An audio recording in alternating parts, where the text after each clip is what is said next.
Hi, I'm Kevin Michalowski, editor of Concealed Carry Magazine. Let's see what happens if I try to hit Mike in the head with this tire iron.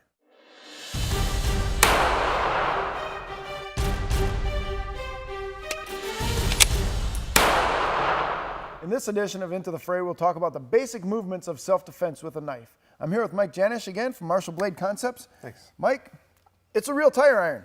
Okay. This is not a real knife. Oh, good. So Thanks. Working with a trainer. Yep. Okay. So that means I'm hoping that you win and I don't when we come to this. But if a right-handed person is attacking you and going to swing something and try to hit you in the head, are there a series of moves, base moves, the first thing you would teach somebody about defending themselves with a knife? Yes. In Marshall Blade Concepts, a system that I developed, what we learn is what we call a master technique. So it's the first thing that we learn. It kind of lays the foundation for all the other things that we teach.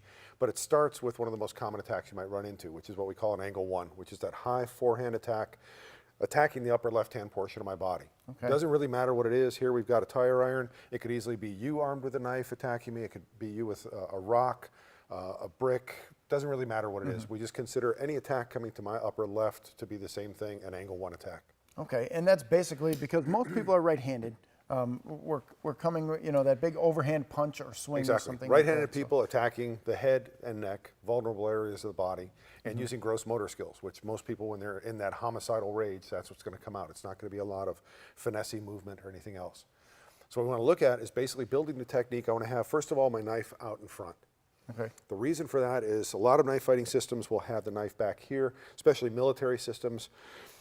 And what they're looking at, basically, if you consider military knife fighting, why are you fighting with a knife if you're in the military? You should have much better toys than that. Yeah, your rifle's gone, your sidearm's gone. Exactly. So if you're down to the knife, what it means is I need to kill this other guy and take all his stuff because something's wrong with mine. As far as self-defense is concerned, we put it out front because our first target is going to be your grip on the weapon. So when you go to attack with that angle one, first of all, I'm getting out of the way. Okay, so this is the most important thing. I've got to do this part right. As I'm doing that, what I'm also going to look at, one more time, please, is basically cutting you on the forearm. So the muscles of your forearm pull on the tendons here. That's what allows your fingers to close and for you to have a grip on that weapon. Ideally, if I cripple your hand right there with that cut, that clangs to the ground, we're done. Because at that point, you're unarmed. I've got a knife. I'm no longer legally justified in cutting on you. I couldn't believe how quickly that was. I mean, I was even going slow for form, and your cut was boom. It's right that's there. all it takes. Exactly. If that doesn't finish the fight, my next target priority is going to be your bicep tricep. And since I followed through on a forehand motion here, what I'm looking at is cutting the tricep here. Cutting the tricep will keep you from being able to extend your elbow again. Okay. So even if you rechamber to hit me again, you don't have the muscle necessary to try to hit me. Simply doesn't work. Okay, So I'm really motivated. Now this takes away the second strike that I might be coming back. Exactly. Now I don't want to just guarantee it with this. When I cut here, what I want to make sure of is that you're not going to come back at me because I'm to the outside of your body now. So if I can limit your mobility to one joint by basically coming in and checking your arm, you can see that you're a little bit off balance here. Already. And it's hard for you to come back because I have control over your arm. I've limited your mobility to just your shoulder joint. And I'm also on the outside of your body, so your left hand is way over there. It's not going to pose any problem for me. Yeah. Now this is really the mobility kill. This is how we finish the technique.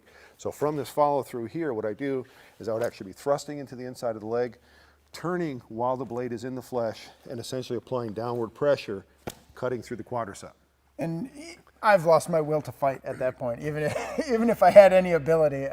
Well, we're talking three. What it comes down to with this cut here specifically, and you could feel how that's disrupting your balance. Yeah. Cutting this, that quadricep muscle just above the knee. First of all, when you look at putting this into realistic context, if you had somebody who, let's say it's wintertime, got heavy clothing on, there's no guarantee that these cuts are going to do the job. But even a heavy jacket is going to stop right about here. Okay. All the keys and coins and change and everything in your pocket stops about here. So this first 8 inches or so above the knee, typically one layer of cloth in the jeans or in the pant leg. The muscle also narrows here, so you don't have to cut that deep. So again, when you consider the fact that you're fighting with the knife you actually carry, something that's small and legally permissible, basically this is about like cutting through an average steak. It's about 3/4 of an inch deep, a few inches wide. So if I cut that quadricep muscle, you have no mobility. And that's exactly what we want people to do, is create enough dysfunction to get away. Exactly. So when we put those pieces together, if you take a swing, please, we could cut, check, and cut the leg. You can see those happen pretty quickly. A lot of people will look at that. 2 seconds? Yeah. Exactly. We want to shut somebody down as quickly as possible. And what I find is once we get students moving on this technique, they start to learn the body mechanics, they learn how to move from side to side, generate that power, and they realize the destructive power of the sharp edge. They learn it very quickly. So what we do is we build this as our foundation, and then we use this technique to teach everything else that we do in the system. And I really think it's a matter of changing your thinking. We're not stabbing somebody in the chest or the abdomen or anything like that. We are legitimately taking away the tools that they're going to use to attack us. Exactly. And what we also have to go along with that now is a strong chain of logic as far as the actions that we take in self-defense. Why did you cut him here? I was trying to take away this physical function that allowed him to be deadly and dangerous to me.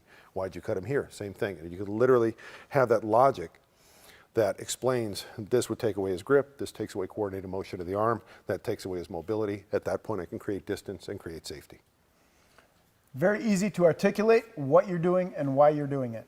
I'm Kevin Michalowski, editor of Concealed Carry Magazine. If you like these videos, share them with all your friends, and please subscribe to our page. We'll give you more great information every week.